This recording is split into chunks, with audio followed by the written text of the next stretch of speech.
So I'm in a cosmic hot seat. I decided last March that I was going to get happy for no good reason, except that that was a wonderful way to create deliberately. And I had asked you the last time I was in the hot seat, not this one, but the one that you had before.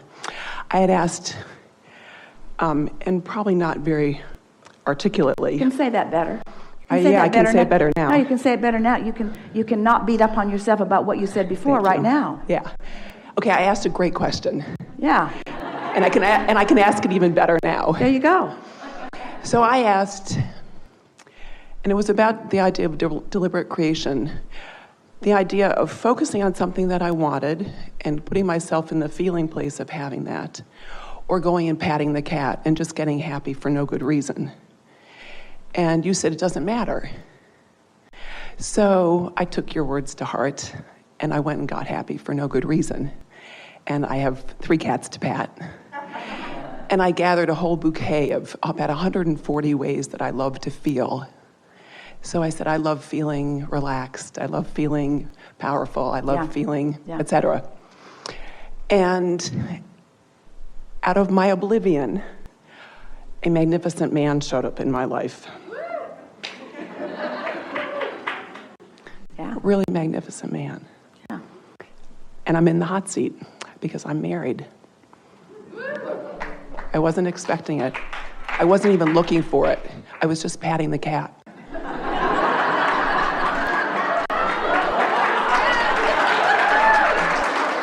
Yeah.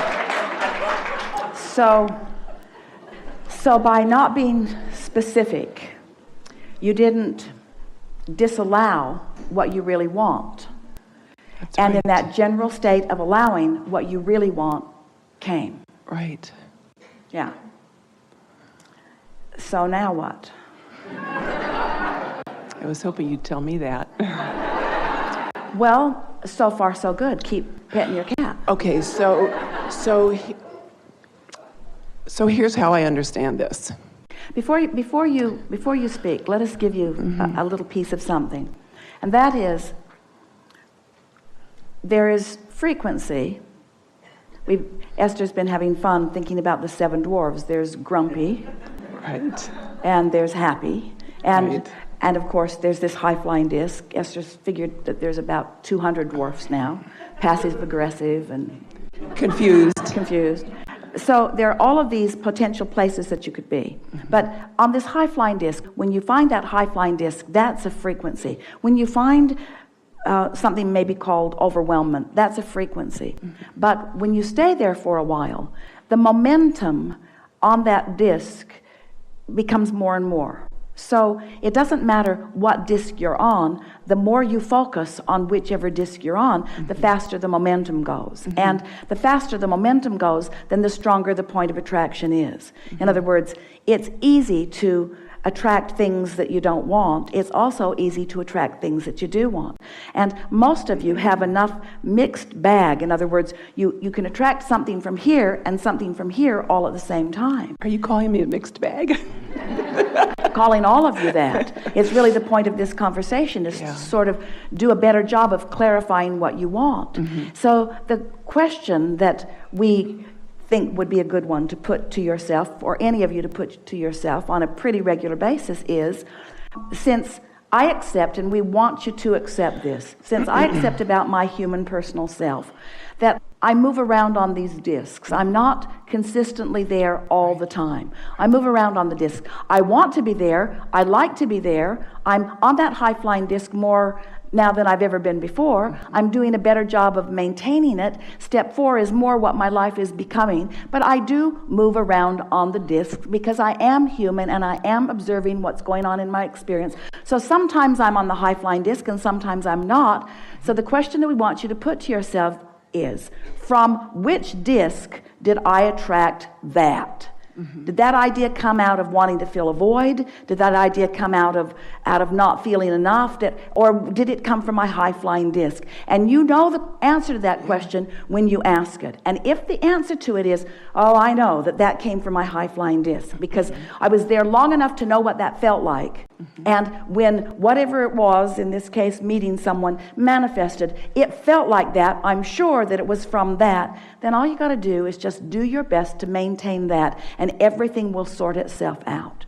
There's a tendency to believe that it's your job to bang things into place or to make things happen.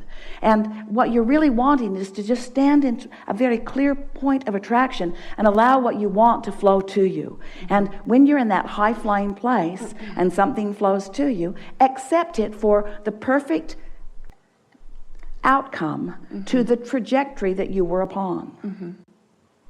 So we'd like to say to all of you about everything, don't get in such a hurry to try to define things in such a black and white way. Don't say to yourself, well, I've attracted this and now I'm in the hot seat because now I have to make a decision. Just keep doing what you're doing and the decision will be as obvious as all of the other points of attraction that were coming. You're never in the hot seat. If you feel like you are under pressure to make a decision about something, you haven't stabilized on that high-flying disc long enough for the momentum to be clear enough, because when the momentum is clear enough, there's not a question. There's a, this is what I'm going to do, and it doesn't matter what anybody else thinks about it. This is who I am. This is the trajectory I've been on. It's a trajectory I've been on for a very long time, and nothing's going to take me from it. And if it doesn't feel like that, then sort of sit tight and do the work to feel good as much as you can, and then watch the way it plays out for you.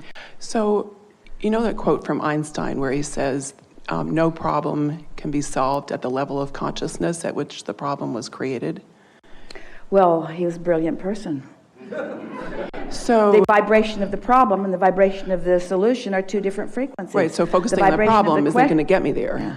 But it will bring you more of a trajectory of problems, which will cause you to launch more of a trajectory of desire, which ultimately can lead you to what you want. It's just the long, hard way to go about it. Right. So you can't get it wrong. So here's my shortcut idea. So, well, you gave us the answer when you sat down. You said, I decided to be happy. That's the shortcut. Yeah. That's okay, the so, shortcut. But there's a little more to that. No, there isn't. Well, I have this idea that we are drenched in love 24/7. Yeah. That we're drenched in that. And that comes from this vertical well, alignment. It's always there, but whether you're allowing Right. yourself, most of you have rain slickers on and umbrellas and wetsuits and...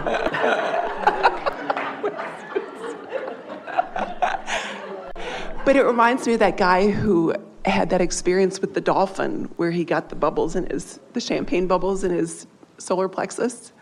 And that's what I want. I want that experience of that inner alignment. You know, I don't need to worry about what's going on the horizontal plane. It's the vertical plane where I want to focus. Well, you don't need to worry about anything, and you don't have to make your mind up about anything. And that's why we're so appreciating your really interesting conversation here, because you sat down and gave us the answer, and then you gave us the problem. You gave us the solution, and then you gave us the problem. And then Right. you're trying to convince us. But the solution that brought me a problem. Say again? I said the solution brought me a problem.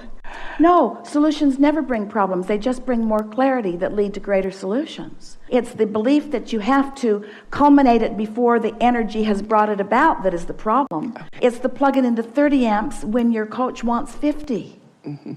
That's the only problem. You have access to more. Just don't get in such a hurry to decide. That's really, let the decision be so obvious that there's not a question within you. Okay. Yeah. Good conversation. We are enjoying this interaction, are you? Yes. We're going to have a wonderful, wonderful days of coming into alignment. Do you want these days to lead you to culminations, to answers, to solutions? Then we've got a lot of work cut out for us, because we want you to say no. We want you to say no. Don't need any culminations. Don't need any ending places. Just want to be led on a really fun path. A really fun, never-ending path. Good time for a segment of refreshment.